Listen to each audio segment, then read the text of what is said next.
പിന്നെ മുജാഹിദ് വിഭാഗം ജിന്നുകളോട് സഹായം ചോദിക്കുന്നു എന്ന് ഇവിടെ പറഞ്ഞു. അത് ഏത് മുജാഹിദിന്റെ മൗലവിയാണ് ജിന്നുകളോട് സഹായം ചോദിച്ചു എന്നിവിടെ തെളിയിക്കണം. അതല്ലെങ്കിൽ ആ വാദം പിൻവലിക്കരുത്. രണ്ടായാലൊന്ന് തീരുമാനം കാണണം. അതിന്റെ പുറമെ തഫ്സീർ ഞാൻ ഓതിയ ഇന്ദദൂഹും എന്ന ആയത്തിനെ കുറിച്ച് തഫ്സീർ ഖുർത്തുബി എന്താണ് പറഞ്ഞതെന്ന് വിശദീകരിക്കും വേണം. ആ ഖുർത്തുബി നിങ്ങൾ കണ്ടിട്ടുണ്ടെങ്കിൽ ഉണ്ട് എന്ന് പറയാൻ, ഇല്ല ഇല്ലെങ്കിൽ ഇല്ല എന്ന് പറയണം. എന്താണെന്ന് വിശദീകരിച്ചു തരാം. വിശദീകരിക്കേണ്ടത് ആദ്യം ഓരോന്ന് പറഞ്ഞാൽ വിശദീകരിച്ചു തരാം. അതായത് ഇന്ദദൂഹും എന്ന ആയത്തിനെ കുറിച്ച് ഖുർത്തുബി എന്താണ് പറഞ്ഞത്? ഖുർത്തുബി പറഞ്ഞത് രണ്ടർത്ഥമാണ്. ഒന്നാമത്തത് ജമാദാത്തുകളെ വിളിച്ചാൽ ഉത്തരം ചെയ്യൂല. രണ്ടാമത് പറഞ്ഞത് സുമ്മ യജൂസു അൻ യർജിഅ ദമീറു ഇലൽ മഅബൂദീന, ആരാധിക്കപ്പെടുന്ന ആരാധ്യ വസ്തുക്കൾ എന്നും ഉദ്ദേശിക്കാം. അത് ജീവനുള്ള ആരാധ്യ വസ്തുക്കളാവാം, ജീവനില്ലാത്ത ആരാധ്യ വസ്തുക്കളാവാം. ജീവനുള്ള ആരാധ്യ വസ്തുക്കൾ എന്ന് പറഞ്ഞാൽ പിശാചുക്കളെ ആരാധിച്ചവരുണ്ടായിരുന്നു, അതുപോലെ മലക്കുകളെ ആരാധിച്ചവരുണ്ടായിരുന്നു. സഹീഹുൽ ബുഖാരി തന്നെ എടുത്ത് പരിശോധിച്ചാൽ കാണാം, മലക്കുകൾ ആരാധിച്ചിരുന്ന ആളുകൾ അൽ മലായികത്തു ബനാത്തുള്ള, മലക്കുകൾ അള്ളാഹുവിന്റെ പെൺകുട്ടികളാണ് എന്ന് വിശ്വസിച്ചുകൊണ്ട് ആ മലക്കുകളെ ആരാധിച്ച ആളുകളുണ്ടായിരുന്നു. അവരെ കുറിച്ചുമാവാം. അതുപോലെ തന്നെ അമ്പിയാക്കളിൽപ്പെട്ട പലരെയും, ഉദാഹരണം ഈസാ നബി ആരാധിച്ചവരുണ്ടായിരുന്നു, ഉസൈർ നബി ആരാധിച്ചവരുണ്ടായിരുന്നു. അവർ അള്ളാഹുവിന്റെ പുത്രന്മാരാണ് എന്ന് വിശ്വസിച്ചുകൊണ്ട് വഖാലത്തിൽ യഹൂദു ഉസൈർ ഇബ്നുല്ലാഹ് വഖാലത്തിൻ നസാറാ അൽ മസീഹ് ഇബ്നുല്ലാഹ്, ജൂതന്മാർ പറഞ്ഞു ഉസൈർ അള്ളാഹുവിന്റെ പുത്രനാകുന്നു, ക്രിസ്ത്യാനികൾ പറഞ്ഞു ഈസാ അള്ളാഹുവിന്റെ പുത്രനാകുന്നു. ഇങ്ങനെയൊക്കെ വിശ്വസിച്ച കുറെ ആളുകൾ ഉണ്ടായിരുന്നു. അപ്പൊ അവരുടെയൊക്കെ ഭാവനയിൽ ഇവരൊക്കെ ആ ദൈവപുത്രന്മാരാണ്, ആരാധ്യ വസ്തുക്കളാണ്. ഇങ്ങനെയുള്ള ആളുകളെ ആരാധിക്കുന്നവരെ കുറിച്ചും ഈ ആയത്തിൽ പരാമർശമുണ്ട് എന്നാണ് ഖുർത്തുബി പറഞ്ഞത്. ചോദിച്ചോളി. മലക്കുകളും ജിന്നുകളും അതിൽ പെടുന്നവരുണ്ടല്ലോ. ഒക്കെ പെട്ടു, രണ്ടും പെട്ടു. ഞാൻ ജീവനുള്ളതെന്ന് പറഞ്ഞാൽ ഈ വേറെ മനുഷ്യന്മാരും ഒക്കെ പെട്ടു, ആട്ടെങ്കിലും പെട്ടു. ജീവനുള്ളതാവട്ടെ ജീവനില്ലാത്തതാവട്ടെ എന്ന് ഞാൻ പറഞ്ഞത് ഈ അർത്ഥത്തിനാണ്. അതിന് നബിമാരും മലക്കുകളും എല്ലാവരും പെട്ടു. അവർക്കൊക്കെ ആര് ആരാധിക്കുന്നുണ്ടോ, ആരാധ്യ വസ്തുക്കളായി ഏത് വസ്തുവിനെ, ജീവനുള്ളതോ ജീവനില്ലാത്തതോ ആയ ഏത് വസ്തുവിനെ ആരാധിച്ചാലും ആ ആയത്തിന്റെ പരിധിയിൽപ്പെട്ടു. അതൊക്കെ ആ ഖുർആനിക സൂക്തത്തിന് എതിരാണ്. അതുകൊണ്ട് തന്നെ അതൊക്കെ ശിർക്കാണ്, പാടില്ലാത്തതാണ്. അടുത്തതെന്താ? ജിന്നുകളോട് സഹായം ചോദിക്കുന്നുണ്ട് പറഞ്ഞു. ചോദിക്കാം. മുജാഹിദ് വിഭാഗം ജിന്നുകളോടും സഹായം ചോദിക്കുന്നുണ്ട് പറഞ്ഞു. പറഞ്ഞു. ഒരുപാട് ഇപ്പോഴും അതെവിടെ തെളിയിക്കണം. അത് ഇസ്ലാമിക് മാസികയിലാണ്. നിങ്ങൾ അറിഞ്ഞിട്ടില്ലേ? ഇസ്ലാമിക് മാസികയിൽ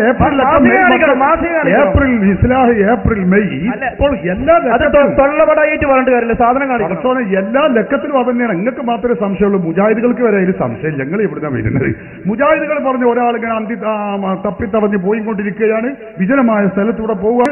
അപ്പൊ അവൻ യാ ഇബാദല്ലാഹ്, അള്ളാഹുവിന്റെ അടിയാക്കന്മാരെ, അള്ളാഹുവിന്റെ അടിമകളെ, അഴീരൂരി എന്നെ സഹായിക്കണമേ, അവിടെ മുമ്പിൽ വല്ല ജിന്നുകളും ഉണ്ടാകും എന്ന് കരുതി സഹായം ചോദിച്ചാൽ അത് ശിർക്കല്ല എന്നാ മുജാഹിദ് പറഞ്ഞിട്ടുള്ളത്.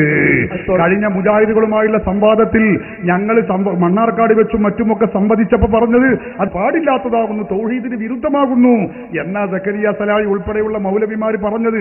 ഇപ്പൊ പറഞ്ഞുകൊണ്ടിരിക്കുന്നത് തൗഹീദാകുന്നു എന്നുമാണ്. മണ്ണാർക്കാട് കാസറ്റൊക്കെ ഞങ്ങൾ കണ്ടതിന്. പക്ഷേ ഇവിടെ പറഞ്ഞ വിഷയം തെളിയിക്കണം. ഒരു പ്രശ്നമില്ല. അടിച്ചിട്ട് കാര്യമില്ല, കാണണം. അതൊക്കെ എല്ലാവർക്കും അറിയുന്നതൊക്കെ വേഗം പറയാം. അടുത്ത ചോദ്യം ചോദിക്കുന്നത് നേരെ കളയില്ല. ഇപ്പം പറഞ്ഞുതരാം, അതൊക്കെ ഇപ്പൊ പറയുന്നതരാം. അടുത്ത ചോദ്യം സമയം അത്രയും കളയണ്ട. ഇപ്പൊ ബാഗ് എടുക്കുക കാണിച്ചാൽ പോകണം. അല്ല, അതിനു വേണ്ടി സമയം കണ്ട നമുക്ക് സമയം അധികം. ഞങ്ങൾ കൂടുതൽ സംസാരിക്കാതെ മൈക്ക് കൊടുക്കും. സമയം നേരം കൊണ്ട് പെർമിഷൻ കുറച്ചുള്ളൂ. അതാണ് സമയം നേരം കൂടുതൽ സമയം. ഇതൊക്കെ ഞങ്ങൾ തയ്യാറാണ്. പക്ഷെ പെർമിഷൻ ഇവിടെ കുറച്ച് സമയമുള്ളൂ. മൈക്കാണ് കൊടുക്കും. നിങ്ങൾക്ക് ഇല്ലെങ്കിൽ ഇത് ഞാൻ കാണിച്ചു തരാട്ടോ. അടുത്ത സമയം കളഞ്ഞു പറഞ്ഞാൽ പറഞ്ഞു തന്നെയാണ്. ഇതൊന്നും സംശയമില്ല. ഇപ്പൊ തന്നെ കാണിക്കോ. നിങ്ങൾ അടുത്ത ചോദ്യം നേരം കളയല്ല. നിങ്ങൾ കുതിരളിച്ചേ സമയമില്ല, അതുകൊണ്ടാണ്. അതിനൊന്നും വേണ്ടി സമയം കളയുന്നത്. ഒരു വലിയ ചോദിക്കും. അയാൾ സ്കൂളിലും പോയിട്ടില്ല, മദ്രസയിലും പോയിട്ടില്ല, ചാലിയത്തില്ല എന്ന് ഉദാഹരണം വെക്കുക. അതെ, അയാൾ മരിച്ചു. മരിച്ച സമയത്ത് അയാളെ കബറടക്കി കാര്യങ്ങളൊക്കെ കഴിഞ്ഞു. അപ്പോഴാണ് അമേരിക്കയിൽ നിന്നുള്ള ഒരാൾ വരുന്നത്. ഇവിടെ കേരളത്തിൽ സന്ദർശനത്തിന് എത്തിക്കുകയാണ്. അയാൾ ഇങ്ങോട്ട് വന്നു. അപ്പോഴാണ് ഇവിടെയുള്ള ഖുറാഫികൾ പറയണേ ഇതൊരു വലിയാണ്, ഇയാളോട് സഹായം ചോദിച്ചോളും, അള്ളാഹിനോട് ചോദിക്കണ മാതിരി ചോദിച്ചോളെന്ന്. ഈ അമേരിക്കയിൽ നിന്ന് വന്ന ആള് ഇംഗ്ലീഷിലാണ് ചോദിക്കണേ. ഈ ഭാഷ അറിയാത്ത ഈ പോത്തിന് എന്താ അറിയാ? ഈ പോത്ത് പറഞ്ഞാൽ അല്ല, ഈ ഭാഷ അറിയാത്ത ആള് മരിച്ചിട്ടുണ്ട്. പോത്തിനല്ല, പോത്തിനെ പറ്റി നമുക്ക് ചർച്ച ചെയ്യാം. പറയട്ടെ, വലിയനെ പറ്റിയാണ്. അപ്പോഴേ വലിയനെ ഈ ഭാഷ അറിയാത്ത ഇയാൾക്ക് എങ്ങനെ ഇതിന് ഉത്തരം നൽകാൻ പറ്റും? അള്ളാഹു കൊടുക്കുന്ന കഴിവ് കൊണ്ട് കൊടുക്കും. അല്ലാഹു യർസുഖു മൻ യശാഉ ബിഗൈരി ഹിസാബ് ഖാല അല്ലാഹു അസ്സ വജൽ.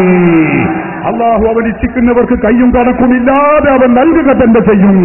ഹബീബ് മുഹമ്മദ് റസൂലുള്ളാഹി സ്വല്ലല്ലാഹു അലൈഹി വസല്ലം ഉദ്ധരിക്കുന്ന ഖുദ്സിയായ ഹദീസിൽ കാണാം, ലാ യസാലു അബ്ദി യതഖറബു ഇലയ്യ ബിന്നവാഫിൽ ഹത്താ ഉഹിബ്ബഹു ഫൈദാ അഹബബ്തുഹു കുൻതു സമഅഹു അല്ലദീ യസ്മഉ ബിഹി.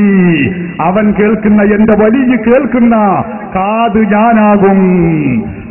കുന്തു സമഅഹു അല്ലദീ യസ്മഉ ബിഹി, അവൻ കേൾക്കുന്ന കാത് ഞാനാകും. വബസറഹു അല്ലദീ യുബ്സിറു ബിഹി, അവൻ കാണുന്ന കണ്ണ് ഞാനാകും. അപ്പൊ അള്ളാഹു നൽകുന്ന കഴിവുകൊണ്ട്, അള്ളാഹു നൽകുന്ന ആ ശക്തി കൊണ്ട് അറിയാനും കേൾക്കാനും ഔലിയാക്കൾക്ക് കഴിയും. അതിൽ യാതൊരു സംശയവുമില്ല. പരിശുദ്ധ ഖുർആൻ അടിസ്ഥാനത്തിൽ, തിരു ഹദീസുകൾ അടിസ്ഥാനത്തിൽ ഈ കാര്യം നമുക്ക് തെര്യപ്പെടുത്താൻ കഴിയും.